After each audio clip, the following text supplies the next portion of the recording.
Pleased to be joined by head softball coach David Williams, our weekly chat here on Eagle Softball and MSUEagles.com. And it's been a busy week for you, David. An 8-game homestand, and you've completed 6 of those games, going 3-3. Just give us kind of your overall thoughts on the last 6 or 7 days.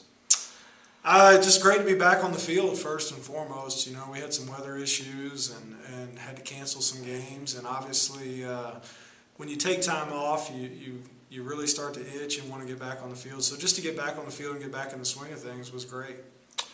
The stretch started with 2 victories over Pikeville last Wednesday, and you mentioned it was over a week since your team had played. Did that allow your young ladies to kind of get rested up and refocused?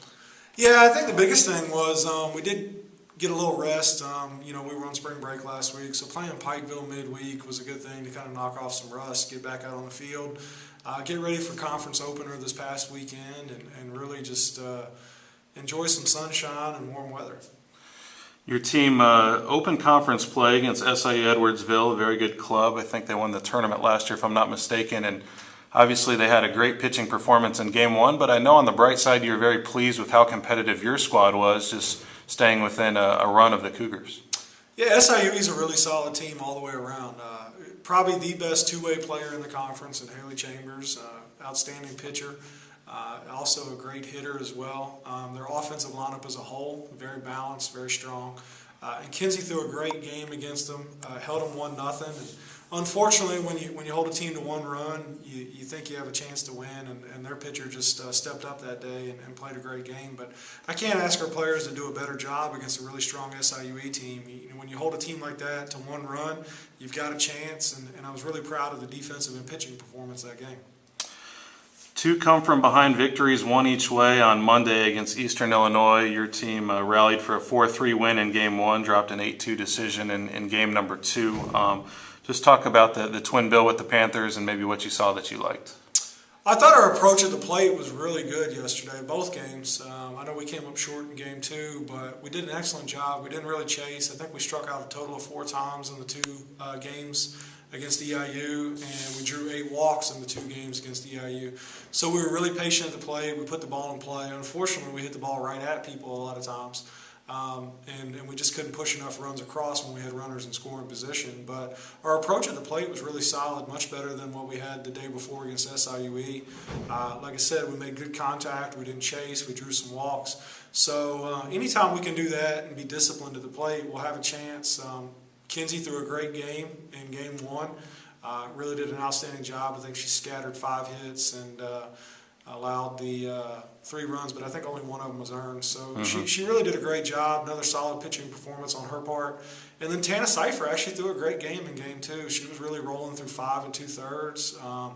For the whole game as a total, I believe she had 9 strikeouts, the highest she's ever had, That's right. career high. So she did an outstanding job. She just struggled a little bit. The umpire kind of changed the strike zone a little bit, and we had trouble finding it in the 6th and 7th inning there. But, you know, probably one of her better pitching performances throughout the year. I mean, she was really good for about 6 2/3 innings as a whole.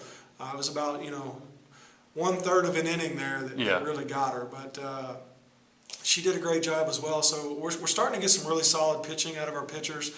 We have some good bats. I believe 8 out of 9 starters have hit home runs now in the year. So anytime we can have a little bit of pop all the way through the lineup and manufacture runs that way, that's a huge help.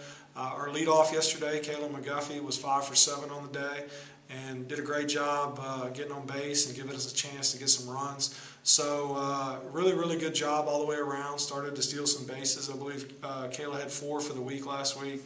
So doing her job as a leadoff, getting on base, stealing bases, and putting herself in scoring position. So I think we're in the right place. We just need to kind of work on a few little things and get prepared for this upcoming week. You referenced a few times Mackenzie Grossman, your right-handed freshman. She statistically has been your #1 pitcher through 22 games this year, but obviously the college season is longer and more demanding than the high school season. How do you kind of manage those expectations and the workload moving forward? Kenzie's a great kid. She's laid back. I don't know if she's given it much thought. You need her to throw, she'll go out and throw. She's done a really good job, and I think one of the big things is Kenzie's not going to overwhelm you. She's going to get you ground outs. She's good for about 4, maybe 5 strikeouts a game. But she just manages the game extremely well. And as long as the defense plays behind her like they've been doing, then we'll be okay. She forces a lot of ground balls, so our infield gets a lot of work. And Tana's kind of a little bit opposite. She throws a little bit different. She can move it up on you a little bit, and I think that really benefited her yesterday with the 9 strikeouts. So if we can complement those two like we've been doing, and then mix in Megan Tomoric, I think we'll be successful from here on out. You spoke of Kayla McGuffey a moment ago, your starting center fielder and a sophomore on the team, and you said she had 9 hits and 4 stolen bases, or has those on the current homestand. I think she's your only left-handed hitter in the lineup. Just talk about kind of her approach at the plate and what's made her successful here recently. Well, she's settled down a little bit. She's starting to see the ball a little bit better. She is our only lefty in the lineup. She's the only slapper in the lineup, and the only one that has not hit a home run in the lineup. But she's a pace setter. I mean, her job is to try to get on base and use her speed, and I think she's starting to figure that out and settle down. And one of the big things that you're not going to see on the stat sheet when we talk about is her play in center field. She made 2 outstanding plays yesterday in the outfield, a diving catch in the 7th in game 1 for a key out, and then in inning number 1 of game 2, she threw a runner out at home plate trying to tag on a line, and she kind of showed her arm a little bit there, and it was quite impressive. So, it was. All the way around, defense, offense, she really stepped up this week. It's a busy week for you. I guess 7 games total on the slate if you go back to the Eastern Illinois doubleheader. But upcoming, you've got East Tennessee State here to wrap up the homestand, a doubleheader on Wednesday, and a 3-game series at rival Eastern Kentucky. Just kind of give us your thoughts on the remaining contests this week. And I know you've seen ETSU once already this year. Well, actually, we're not going to play ETSU tomorrow. Oh, wow. News to me. Okay. Just got off the phone before we came in here. Okay. With the weather forecast and their travel and everything, we're not going to play tomorrow. Okay.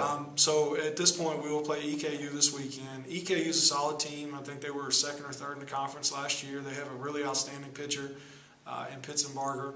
So our focus needs to be just kind of preparing for her, getting our team ready to play EKU. One of the things we've really got to work on this week is concentrating with runners in scoring position and trying to push those runs across, because we've left quite a few people on base here recently. So, we've got to get ready for another solid pitcher. We saw Chambers 2 days ago, and we'll see Pitzenbarger here this upcoming week. So we've got to get ready for another solid pitcher and make sure that we're doing enough to give ourselves a chance to win. David, we always appreciate the visit, and we'll check in with you again next week. All right, thank you. That's head softball coach David Williams, and check MSUEagles.com for more information on Eagles softball.